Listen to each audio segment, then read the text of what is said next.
بسم اللہ الرحمن الرحیم۔ شروع اللہ کے نام سے جو بڑا مہربان نہایت رحم والا ہے۔ زانی کو جو دنیا میں سب سے پہلا عذاب ملتا ہے نا، وہ یہ ملتا ہے کہ اس کو اس گناہ کا چسکا لگ جاتا ہے۔ وہ زنا کرتا ہے یہ سوچ کے کہ صرف ایک دفعہ کروں گا، لیکن یہ ہمیشہ سوچ سوچ کے کرتا رہتا ہے، اور اسی حال میں اس کی موت آ جاتی ہے، زانیوں میں مرتا ہے وہ۔ یہ بہت بڑی بھول ہے کہ میں ایک دفعہ گناہ کر لوں پھر توبہ کر لوں گا، اور یہ شیطان اس لیے کرواتا ہے، یار دیکھیں تو صحیح اس گناہ میں لذت کیسی ہے، ذائقہ کیسا ہے۔ ایسی اللہ کی طرف سے اس پر پھٹکار برستی ہے نا زانی پر، وہ تڑپتا ہے کہ مجھ سے چھوٹ جائے۔ کسی کو اللہ توفیق دے دیتے ہیں، لیکن عام طور پر کیا ہوتا ہے، گیا بس۔ اتنا مشکل ہوتا ہے پھر اس کو اس دلدل سے نکلنا۔ اللہ کہتے ہیں اب گند میں منہ مارا ہے، گند میں رہو۔ گند کھایا ہے نا، اب گند کھایا تو اب گند میں رہو، گندگی میں اس کو مزہ آتا ہے پھر وہ۔ اس لیے اللہ کا واسطہ جن لوگوں سے زنا نہیں ہوا، اللہ کا واسطہ کبھی بھی اس گناہ کے قریب مت پھٹکو۔ اللہ نے یہ نہیں کہا کہ زنا مت کرو، اللہ نے کہا وَلَا تَقْرَبُوا الزِّنَا، زنا کے قریب مت جاؤ۔ قریب کیسے قریب جاتا ہے انسان؟ آپ کے گھر میں کوئی رشتہ دار جوان لڑکی آ گئی ہے یونیورسٹی کی، کالج کی، آپ گھر سے باہر نکل جاؤ۔ بعض دفعہ ایسا ہوتا ہے، لوگ مجھے بتاتے ہیں کہ کوئی میری رشتہ دار خاتون آئی، جوان تھی، کزن تھی، گھر میں میں تھا، وہ اکیلی تھی، وہ آ گئی تو میری بڑی عجیب کنڈیشن ہو گئی، میں بہت پریشان ہو گیا، بہت مشکل سے بچا میں ان سے کہتا ہوں آپ گھر سے نکلے کیوں نہیں؟ یہ تو آپ قریب تو چلے گئے نا۔ جب ایک جوان لڑکی آپ کے گھر میں آئی ہے، آپ کو اس وقت گھر میں نہیں ہونا چاہیے، نکل جاؤ وہاں سے، ایسے دور بھاگو زنا سے، اتنا دور بھاگو۔ انبیاء ایسے ہی کرتے تھے، تبھی تو بچتے تھے وہ۔ جتنے بزرگان دین گزرے ہیں، وہ یہ نہیں کہ زنا نہیں کیا، وہ ہمیشہ زنا سے دور بھاگے ہیں۔ ہمارے استاذ نے ایک واقعہ سنایا تھا ہمیں، کتابوں میں یہ واقعہ لکھا ہے کہ ایک طالب علم تھا، پرانے وقتوں کی بات ہے، رات کو مسجد میں چراغ لے کے مطالعہ کر رہا تھا۔ پہلے زمانے میں لائٹ وائٹ تو نہیں ہوتی تھی، گاڑیوں کے سفر نہیں تھے، اونٹوں کے سفر تھے، تو مسافر لوگ بعض دفعہ آ کے مسجدوں میں ٹھہرتے تھے۔ تو اس نے دیکھا کہ ایک جوان لڑکی ہے، پردے میں ہے لیکن خوبصورت جوان لڑکی، وہ آئی اور اس سے کہنے لگی کہ میں راستہ بھٹک گئی ہوں، مجھے ایک رات مسجد میں گزارنے دے دو۔ باقی یعنی صحیح تھی، وہ اسی طرح ہوا تو کہیں بھٹک گئی تھی۔ شہر میں بھی بعض دفعہ لوگ بھول جاتے تھے نا کہ راستہ بھٹک جاتے تھے۔ اب یہ پریشان تھا کہ میں اس کو رات کو اگر پناہ دیتا ہوں تو مجھے شیطان برگلائے گا، اور اس لڑکی کو اگر میں پناہ نہیں دیتا تو یہ کہاں جائے گی رات کو، کوئی اور اس کی عزت سے کھیلے گا۔ تو اس نے بہرحال اس کو ٹھکانہ دے دیا، اس کو کہا کہ آپ ادھر اس طرف جا کے سو جائیں۔ نتیجہ کیا نکلا ہے کہ وہ لڑکی اس کو دیکھ رہی تھی، یہ کرتا کیا ہے، اس کو بھی اپنی عزت کا ڈر تھا نا کہ کہیں یہ دست درازی نہ کرے۔ تو یہ نوجوان جس چراغ میں مطالعہ کر رہا تھا، مطالعہ کرتے کرتے اس کی آگ میں اپنی انگلی لے کے جاتا اور اس کو جلاتا۔ جیسے ہی وہ جلنے لگتی تو اس انگلی کو واپس کھینچ لے، ایک دم تپش آگ لگتی نا، واپس کھینچتا۔ پھر تھوڑی دیر بعد یہ انگلی اس میں لے کے جاتا، پھر واپس کھینچتا۔ پوری رات یہ کرتا رہا ہے اور اپنی انگلی کو جلاتا رہا ہے۔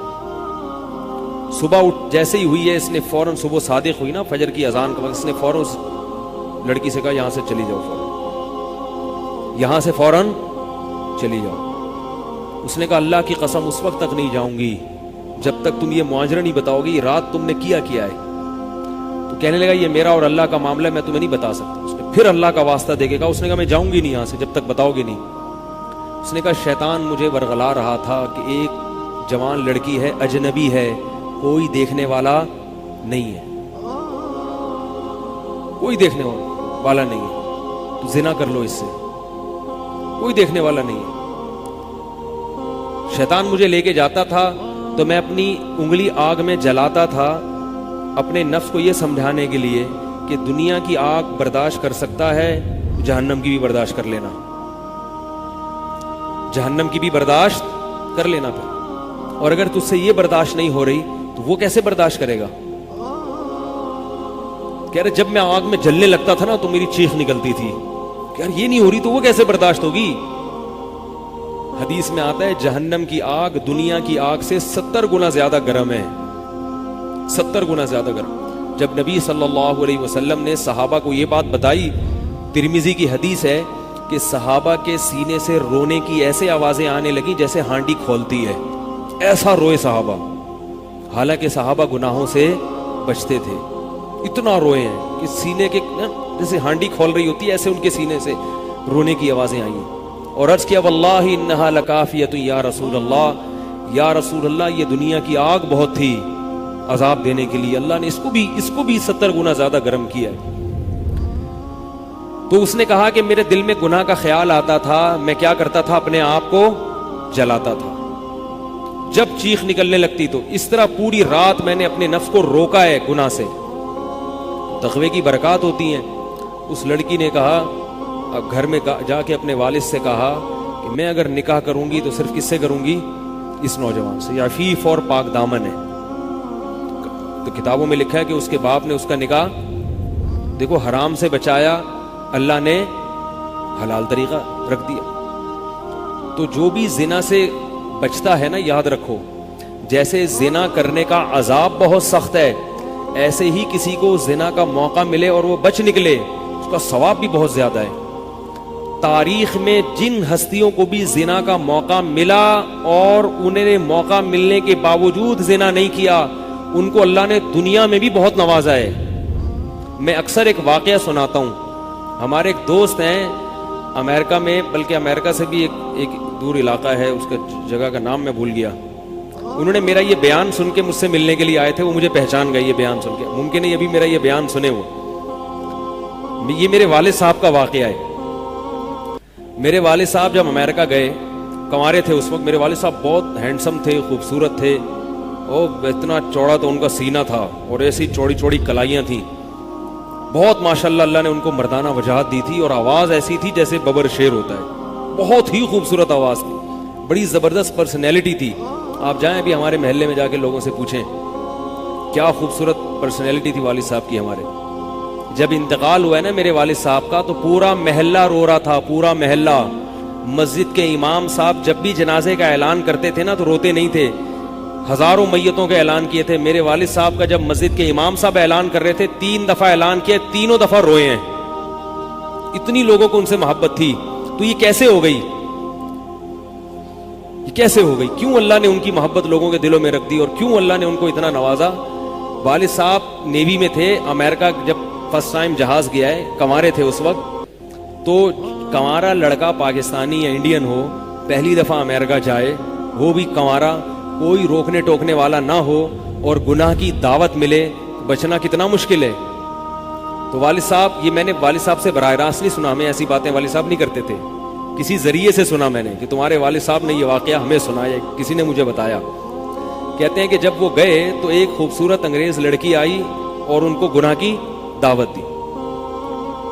اب ایک دم پہلی دفعہ کسی پاکستانی نے یہ چیز منظر دیکھا ہو، امریکہ کا ایک منظر ہوتا ہے نا، اب تو لوگ موویز میں اتنا دیکھ چکے ہوتے ہیں نا، اس وقت تو ڈرامے فلمیں بھی نہیں ہوتی تھی، موویز بھی نہیں ہوتی تھی، تو پہلی دفعہ ہی دیکھا تھا یہ ایسا منظر، تو وہ گھسیٹ کے لے گئی اپنے گھر۔ جب یہ کہیں گھر پہ گیا ہوں نا تو مجھ پہ اللہ کا خوف آ گیا کہ یہ کیا کر رہا ہوں۔ وہاں جا کے واپس بھاگے ہیں، ادھر پہنچنے کے بعد وہ عورت غصہ ہو رہی تھی کہ اگر تم نے یہ کام کرنا نہیں تھا تو میرے ساتھ آئے کیوں میرا خرچہ کرایا، تم نے کیوں خرچہ کرایا میرا۔ تو آدمی اور شرمندہ ہو جاتا ہے نا کہ یار۔ تو والد صاحب کہتے ہیں کہ میرے دل میں خیال آیا کہ میں نے زندگی میں کبھی یہ گناہ نہیں کیا اور میں یہاں پہلی دفعہ آیا ہوں، اگر میں اس گناہ میں پڑ گیا اللہ کی نظر مجھ سے ہٹ جائے گی۔ واپس بھاگے۔ بڑا مشکل ہوتا ہے ایسے موقع پہ۔ اس وقت ان کی عمر ہوگی 22 یا 23 سال، زیادہ سے زیادہ 24 سال ہوگی، تو بھاگے ہیں واپس۔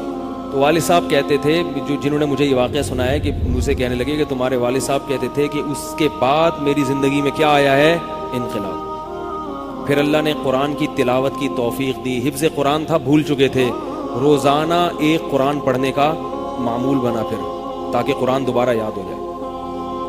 جہاز پہ 3 سال امامت کی، داڑھی بڑی رکھ لی ماشاءاللہ، اور پھر اتنی عزت اللہ نے ان کو دی۔ اللہ نے ان کے، ہمارے سب بھائی ماشاءاللہ داڑھی والے ہیں، سب بہنیں شرعی پردہ کرتی ہیں, سب بھابیاں پردہ کرتی ہیں, گھر میں کیا آ گیا پورا, حالانکہ اس وقت شادی نہیں ہوئی تھی, لیکن یہ اثرات کہاں منتقل ہوئے ہیں, خاندان میں, پورے خاندان میں منتقل ہو گئے نا. انتقال ہوا تو جنازہ میں نے پڑھایا والد صاحب کا.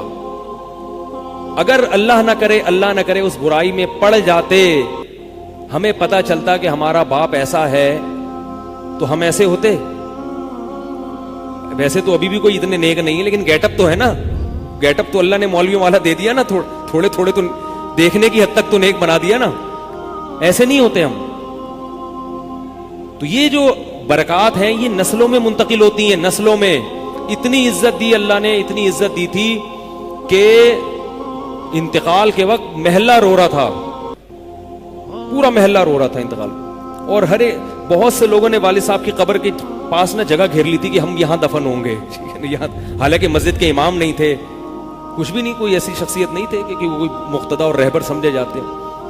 تہجد کا معمول تھا, تلاوت کا معمول تھا, اور میں نے خود بھی کئی دفعہ نوٹ کیا, ایسا لگتا تھا ان کے منہ سے خوشبو آتی ہے, ایسا محسوس ہوتا تھا. ایسا اللہ نے, کیونکہ تلاوت بہت زیادہ کرتے تھے. جب انتقال ہوا ہے نا جس دن, اس دن بھی آدھا گھنٹہ تلاوت کر کے اٹھے. گھر میں ان کا معمول تھا, گھر میں آنے کے بعد آفس سے جب گھر میں آتے تھے نا, سب سے پہلے نہا کے, عجیب ان کے معمول تھے, نہاتے لازمی تھے روزانہ.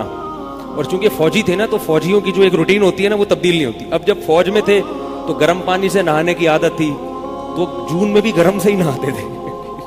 ہم کہتے, اب والد صاحب سے کہتے گرمی ہو رہی ہے, لیکن وہ ایک روٹین ہوتی ہے نا فوجیوں کی. بس وہ آنا ہے, دھوتی پہنی, غسل خانے میں چلے گئے, پانی گرم پہلے کیا, اپنا کام سارا خود کرنا, کسی سے کام ہی نہیں لیتے تھے. اور وہ 2 منٹ کے اندر ایسے پھرتی سے نہاتے تھے. ہم حیران, یہ کیسے نہاتے ہیں اتنی دیر میں؟ کہتے میں صابن سے باقاعدہ تسلی سے نہایا ہوں. اتنی جلدی پھرتی میں کام کرتے تھے. آتے ہی تلاوت کرنی, اور تلاوت اونچی آواز میں کرتے تھے. پورے گھر میں والد صاحب کے تلاوت کی آواز آتی تھی. مجھ سے غلطی یہ ہوئی کہ انتقال سے چند دن پہلے میں ان کی تلاوت سن رہا تھا, تو میرا دل چاہا میں اس کو ریکارڈ, اس وقت ریکارڈنگ کا اتنا زیادہ نہیں ہوتا تھا, میں نے کہا اس کو میں ریکارڈ کر لوں, لیکن وہ ریکارڈ میں نہیں کر سکا. میں نے کہا چلو بعد میں کر لوں گا, اور ان کا انتقال ہی ہو گیا. تو تلاوت اونچی آواز سے ٹوپی اتار کے تلاوت کرتے تھے. تو جس دن انتقال ہوا ہے, اور اللہ سے کہتے تھے کہ اللہ کسی کا محتاج نہ بنانا, ساری زندگی کسی سے خدمت نہیں لی, صرف جو ہے نا کمر دبواتے تھے بیٹوں سے اپنے. تو مجھ سے بھی دباتے تھے, میرا یہ انگوٹھا بڑا مضبوط ہو گیا ہے. وہ کمر پہ نا ان کے یہ ایسے مالش کر کے, ایسے کمر پہ میں مالش کرتا تھا والد صاحب کی, یہ تیل لگا کے نا ادھر, تو میرے انگوٹھے میں بڑی طاقت پیدا ہو گئی تھی. تو مجھے کہتے تھے یار تم ہو باریک سے, میرے باقی بھائی ذرا, لیکن یار تمہارے ہاتھ میں بڑی طاقت ہے. تو میں کہتا تھا کہ یہ میرے ہاتھ میں طاقت نہیں ہے, یہ مالش کر کے نا یہ انگوٹھا بہت مضبوط ہو گیا ہے. تو کیا تھا, تلاوت کی انتقال سے پہلے, اور بار بار دعا کیا کرتے تھے کہ اللہ بستر پہ لیٹوں نہیں. زندگی میں ہم نے کبھی نہیں دیکھا والد صاحب بستر پہ لیٹے ہوں, یعنی بیمار ہو کے لیٹے ہوں. اپنا سارا کام پھرتیلےپن سے کوئی بالکل. تو وہی ہوا, موت کے وقت بھی ایسا ہی ہوا. آئے ہیں, تلاوت کی ہے, پھر اس کے بعد گئے عشاء کی نماز پڑھنے, صف میں بیٹھے ہوئے تھے کہ گر گئے. صف سے اٹھا کے ان کو ہاسپٹل لے کر گئے ہیں, نماز کی اقامت ہو رہی ہے, اور وہیں اٹیک ہوا, اور وہی ان کا قبر کا سفر تھا. کتنی اچھی موت دی اللہ تعالیٰ نے, کہ ایک دن کیا ہوا, بارش میں بھیگتے بھیگتے آئے ہیں گھر میں, اور فوراً نماز کے لیے گئے. تو والدہ نے کہا کہ بھائی ابھی بارش ہو رہی ہے. انہوں نے کہا اللہ بولے گا آفس سے یہاں تک پہنچ گئے, اور اب یہاں سے مسجد تک نہیں جا رہے, اللہ کو بھی منہ دکھانا ہے. ایسے نماز کے پابند. سعودی عرب میں جب عمان میں ان کی جاب تھی, کئی گھنٹے کا گرمیوں کا روزہ ہوتا تھا, لوگ چھوڑ دیتے تھے. والد صاحب کہتے تھے مر جاؤں گا, رمضان کا روزہ نہیں چھوڑوں گا, کچھ بھی ہو جائے رمضان کا روزہ کیسے چھوڑوں. تراویح کبھی نہیں چھوٹتی تھی, رمضان کا روزہ کبھی نہیں چھوٹتا تھا. میں یہ نہیں کہہ رہا کہ کوئی برائی تھی نہیں ان میں, ایسی کسی کی تعریف کرنا غلط ہے, مگر اللہ نے مجموعی لحاظ سے ان میں بڑی صفات رکھی تھیں. یہ صفات کیسے پیدا ہوئیں؟ اللہ نے ایک برائی سے بچنے کی توفیق دے دی. تو میں نے یہ تو اسی میں ان کی موت واقع ہوئی ہے. اور رات کو 12 بجے انتقال ہوا. ان کے سارے کام ایسے ہوتے تھے, موٹے موٹے کام, اور چپکے شو بازی کا بالکل بھی شوق نہیں تھا ان کو. حج, ہمارے محلے سے جب کوئی حج کرنے جاتا تھا نا, 6 مہینے پہلے اعلان ہوتا تھا فلاں صاحب حج پہ جا رہے ہیں. لوگ پہلے سے آ کے نا ان سے دم کروانا. اب تو لوگ بہت حج پہ جاتے ہیں, اس وقت یہ 25 سال پرانی بات کر رہا ہوں میں, اس وقت حاجی کی بڑی ویلیو ہوتی تھی. حج پہ جو جانے والا ہوتا تھا نا لوگ اس سے پہلے سے ماشاءاللہ حج پہ جا رہے ہیں. ہمارے امام صاحب پوری رننگ کمنٹری شروع کرتے تھے اسپیکر پہ. اب وہ حج پہ جانے والے ہیں, اب ان کا نام آ گیا ہے.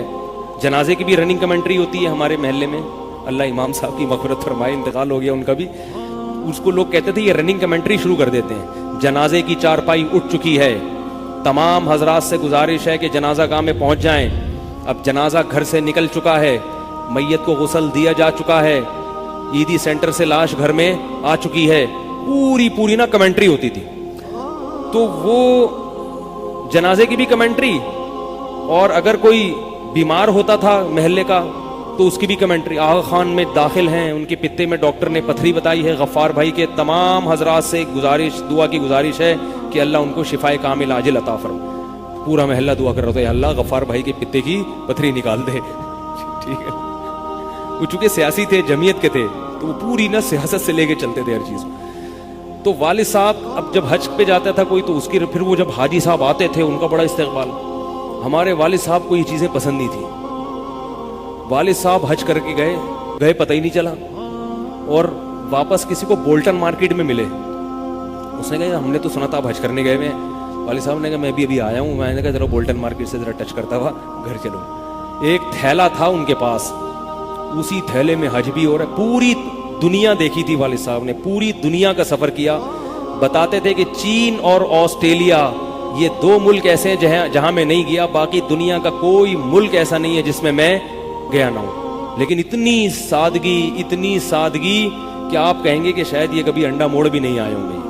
کوئی شوبازی نہیں تھی, ایسے چپکے سے گئے ہیں اور حج کر کے چپکے سے واپس. شہرت پسند نہیں تھی, بالکل پسند نہیں تھی شہرت. تو کوئی بھی کام ہے بس آرام سے چپکے سے کر لیا. ختم قرآن کے موقع پر ہمارے امام صاحب نا سب کو بلاتے تھے. ہاں بھائی, اب تو والد صاحب کو پسند نہیں ہوتا تھا کہ نام لیا جائے میرا, تو یہ چیز لوگ ان کی پسند کرتے تھے. تو ان کی موت بھی ایسے ہی ہوئی ہے چپکے سے. رات 12 بجے انتقال ہوا, میں مدرسے میں تھا, ہم لوگ پہنچے, ہم تو حیران ہو گئے یہ کیسے ہو گیا بھائی ایک دم. تو ان کو غسل دیا, اور فجر کی نماز کے بعد جنازہ تیار تھا. فجر میں نمازی کم ہوتے ہیں. اعلان ہوا فجر کے بعد. جب پبلک ہمارے گھر آنا شروع ہوئی ہے تو جنازہ پڑھ کے ہم ان کو دفنا چکے تھے. لوگ کہہ رہے یار یہ اتنی بڑی شخصیت, اتنے محبوب دنیا سے چلے گئے اور ہمیں پتہ بھی نہیں. ہم نے کہا بھائی گئے ایسے وقت پر ہیں, وہ سونے کا وقت ہوتا ہے, اس وقت اعلان ہوا تھا, مگر ظاہر ہے آپ کو پتہ نہیں چلتا. تو ایسے ہی چپکے سے خاموشی سے چلے گئے. تو لوگ یہی کہہ رہے تھے یار یہ نہ انہوں نے دنیا میں کبھی خدمت لی ہے, ٹھیک ہے نا, جنازے میں بھی کسی کو پریشان نہیں کیا, ایسے 2 صفیں ہوئی تھی جنازے کی, بس چلے گئے. تو کیسا اللہ نے چلتے پھرتے نماز کی حالت میں ان کو اٹھایا ہے. تو یہ میں نے یہ واقعہ سنا ہے نا, تو ایک صاحب باربڈوس سے شاید ملنے کے لیے آئے مجھ سے. تو مجھ سے وہ بیان انہوں نے سنا, پہلے میرا بیان سنتے تھے, مجھے پہچانتے نہیں تھے, امریکہ کی کسی ریاست میں تھے یا باربڈوس میں واللہ عالم. تو مجھ سے ملنے کے لیے آئے, مجھے کہنے لگے یار آپ حافظ مسعود صاحب کے بیٹے ہیں. میں نے کہا ہاں. کہہ رہا یار میں آپ کا بیان کب سے سن رہا ہوں, آپ کو پہچانتا نہیں تھا. آپ نے ایک دن ممبر پہ واقعہ سنایا, تو یہ واقعہ تو آپ کے والد صاحب کا واقعہ ہے, اور یہ میرے والد صاحب آپ کے والد کا واقعہ مجھے سنا کے امریکہ بھیجا تھا انہوں نے کہ بیٹا حافظ مسعود صاحب کی طرح زندگی گزارنا, امریکہ جا رہے ہو جیسے وہ بچے تھے تم بھی بچنا. تو کہہ رہا ہے آپ کے تو والدہ کو بھی جانتا ہوں میں, آپ کے تو گھر ہم لوگ پڑھنے آتے تھے, ہماری دادی سے انہوں نے پڑھا ہے, یعنی ہمارے بہت کلوز تھے وہ لوگ. وہ امریکہ چلے گئے, حوادث سے زمانہ ان کو امریکہ لے گئے, ٹھیک ہے نا. تو کہنے لگے کہ جب میں نے یہ آپ کے روزانہ بیان سنتا تھا, یہ واقعہ سنا, تو پھر میں حیران ہوا کہ یار آپ تو بہت, پھر میرے بھائی بھی ان کو جانتے ہیں. تو وہ انہوں نے بتایا کہ یہ واقعہ تو آپ کے والد صاحب کا جب مجھے پتا چلا نا, تو مجھے پھر پتا چلا آپ ان کے بیٹے ہیں. تو مجھ سے ملنے آئے اسپیشل یہاں پہ. تو یہ میں کیوں واقعہ سنا رہا ہوں کہ دیکھو بھائی, جیسے زنا کرنا بہت بڑا جرم ہے, ایسے ہی زنا سے بچنا اگر موقع ملے کسی کو تو بہت بڑی نیکی ہے. یوسف علیہ السلام کو اللہ نے کیسا نوازا کہ نہیں نوازا, بچے تھے وہ. تو بھائی کرنے والے بہت ہیں, بچنے والے تھوڑے ہیں. تو کرنے والوں میں اگر اپنا شمار کرو گے تو جہاں بہت سارے لوگ ہیں مزے کی زندگی گزاری, تھوڑے دنوں کے لطف اور مزے ہیں, اس کے بعد دنیا کا سکون بھی گیا اور آخرت میں جہنم کی آگ. اور اگر بچنے والوں میں آ گئے تو ان تھوڑے لوگوں میں اللہ شامل کر لیں گے جو تھوڑے شکر گزار ہوتے ہیں. لیکن اس کا یہ مطلب نہیں ہے کہ ایسا ماحول کریٹ کرو کہ پھر آپ کو بچنے کا موقع ملے. دور بھاگو. میں نے بتایا نا, کوئی لڑکی گھر میں آتی ہے, باہر نکل جاؤ گھر سے. بولے بھائی تنہائی میں نہیں. میں تو اس کی احتیاط کرتا ہوں. کوئی جوان خاتون اگر مسئلہ پوچھنے آ جائیں, بوڑھی ہے تو کوئی اتنا مسئلہ نہیں ہے, جوان خاتون, ایسا ہوتا ہے بعض دفعہ خواتین کو تو ماحول کا نہیں پتا ہوتا, اب وہ آئی ہیں, میں گھر میں کوئی نہیں ہے, آگے دروازہ بجا رہی ہیں, مفتی صاحب گھر میں مسئلہ پوچھنا. گھر میں نہیں بیٹھوں گا, سڑک پہ کھڑے کھڑے پوچھو, ٹھیک ہے نا, بے اکرامی ہے. گھر میں آنا ہے تو پھر مسجد کے کسی خادم کو یا کسی بندے کو گھر میں بٹھاؤں گا کہ بھئی آپ بھی آ جاؤ, کیونکہ بدگمانی کا موقع دینا بھی کیا ہے, حرام. ہاں گھر والے موجود ہوں, اہلیہ موجود ہیں, پھر بے شک آگے بیٹھو. اور پھر بھی میں ایسا نہیں کرتا کہ اہلیہ دوسرے کمرے میں اور یہ خاتون اس کمرے میں میرے ساتھ بیٹھے, ایسا نہیں ہوگا بھائی. ایسا کریں گے تو کون آئے گا؟